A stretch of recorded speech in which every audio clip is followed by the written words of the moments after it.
The third question, not surprisingly, is another question related to the economy. The financial markets continue to be volatile. There is consensus that funds are available, however, the lending environment is perceived to be restrained or restricted. What can you do to foster the process to support responsible lending again in an effort to help business owners? And we'll start with David and then go with Brad, William, and BJ. I've had conversations with business people in this district during these last 2 years like I've never had in all my time in public life, or for that matter, any other time. We have had a very rough patch here, and we're not out of it yet. And as I said earlier, the most consistent theme has been the lack of credit.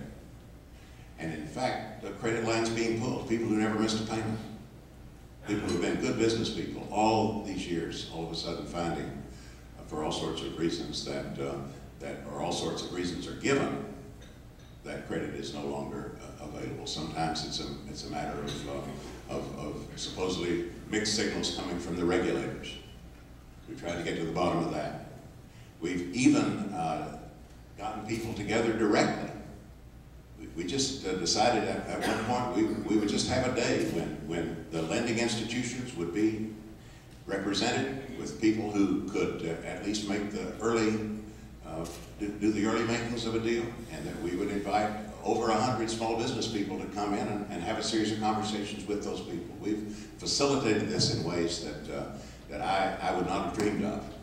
But we understand the pressures that people are facing, and we're trying to cut through this.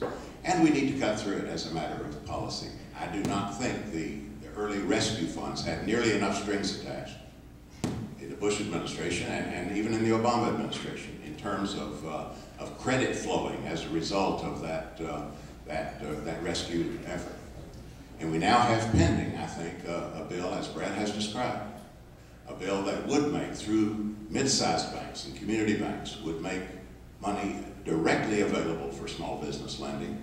Unfortunately, it's being held up, I think, purely for political effect in the Senate. I hope it will shake loose in September, because in the near term, that's one measure, I think, that really can make a difference.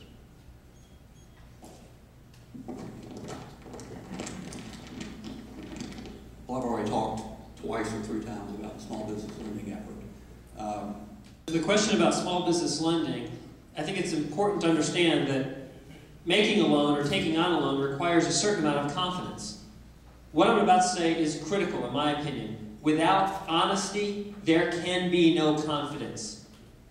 And the way we have attempted to get through this financial crisis is by, frankly, being dishonest. We have suspended mark-to-market accounting. We have bailed out the too big to fails, and we have community banks that are paying amazing assessments to try to shore up a bankrupt deposit insurance system that is compounding the problem and making it worse. So our attempts to say, well, we need to encourage small business lending, well, that sounds a lot like what we were saying back in the early 2000s when we need to encourage lending for houses. This is what our current government does. It blows bubbles. We've got to understand that the way we get our economy back on track is by getting our economy and getting our capital in our communities into the hands of the American people. It is about small business lending. It is about banks being honest and transparent about the value of the assets on their balance sheet so they have the confidence to make loans that their investors are willing to stand behind. It's also important to understand that loans are not the only way you grow a business. We just passed a massive financial reform legislation, and buried within that financial reform legislation was a provision that actually tightens the criteria, restricts the criteria to be an accredited investor. Does everyone in here know what an accredited investor is? That's someone who is allowed to invest their own money in a startup business. Whereas before you needed a certain net income and a certain annual income, they've raised the thresholds for you to be allowed to invest your own money in a startup. Does that make any sense at all? We have folks in Washington who are so completely out of touch that they are begging us to give them another chance to solve problems that they themselves created. That's got to stop.